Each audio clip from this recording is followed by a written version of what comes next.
Hey, salut les amis, bienvenue dans cette nouvelle vidéo. Aujourd'hui on est en confinement, je suis un trou de balle commun, vraiment j'ai rien de spécial. Mais j'ai envie de dire tout haut ce que tout le monde pense tout bas. Peut-être que ce sera pas le reflet de la majorité, peut-être que ça sera pas le reflet de ce que les gens ne pensent pas ou pensent. Mais en tout cas j'essaierai de dire ce que je pense moi. Aujourd'hui, nous sommes le 1er et la France est confinée. La France a le droit de sortir juste pour aller faire ses courses alimentaires et aller travailler. Point.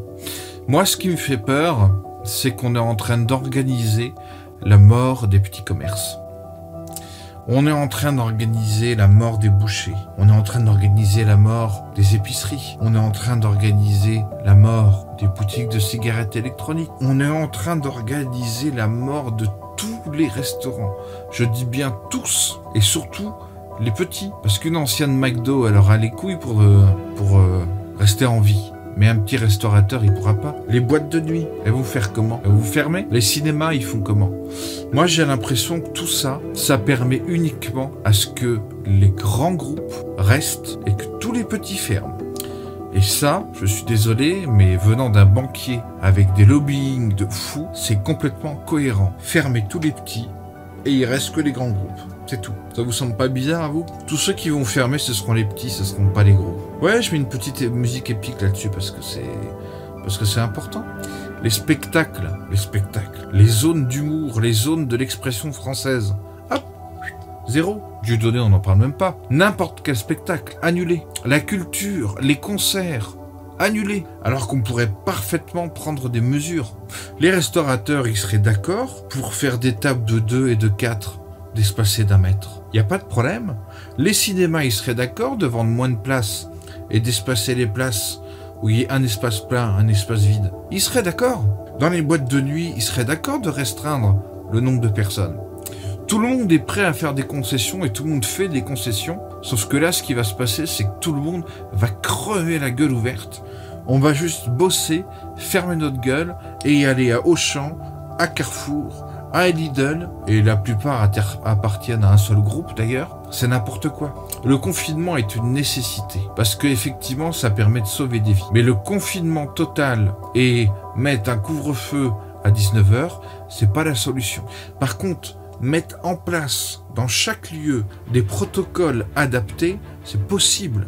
Moi, en tant qu'ambulancier, je peux vous dire qu'il y a des hôpitaux, comme l'hôpital d'Annecy, on rentre comme dans un moulin. On prend ni mon nom, ni ma température, ni la boîte dans laquelle je viens. Après, il y a des cliniques privées comme la clinique générale d'Annecy. Là, on prend ta température et on prend ton nom.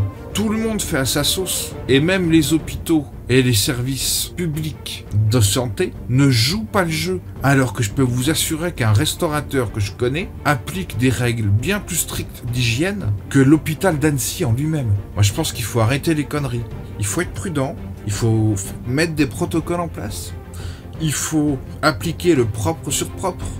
Le propre sur propre, c'est quoi? Par exemple, vous êtes en train de faire vos courses. Vous touchez le caddie. C'est pas grave.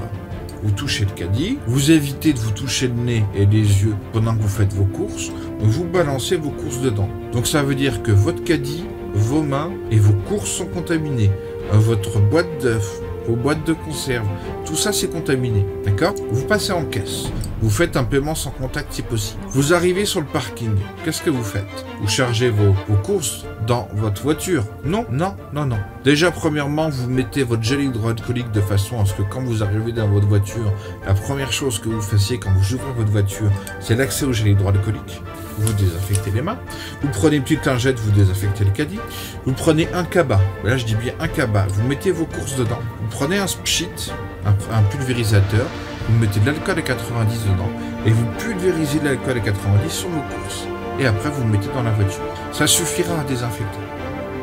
Plein de choses comme ça qu'on peut mettre en place. Pareil, au restaurant, on arrive, on vous donne la carte. Alors déjà la carte, c'est pas obligé. Vous pouvez avoir la suggestion du chef. La carte, on vous la donne, on la désinfecte après.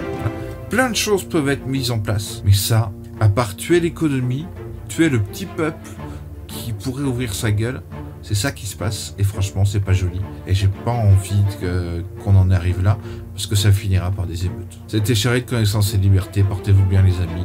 Ciao.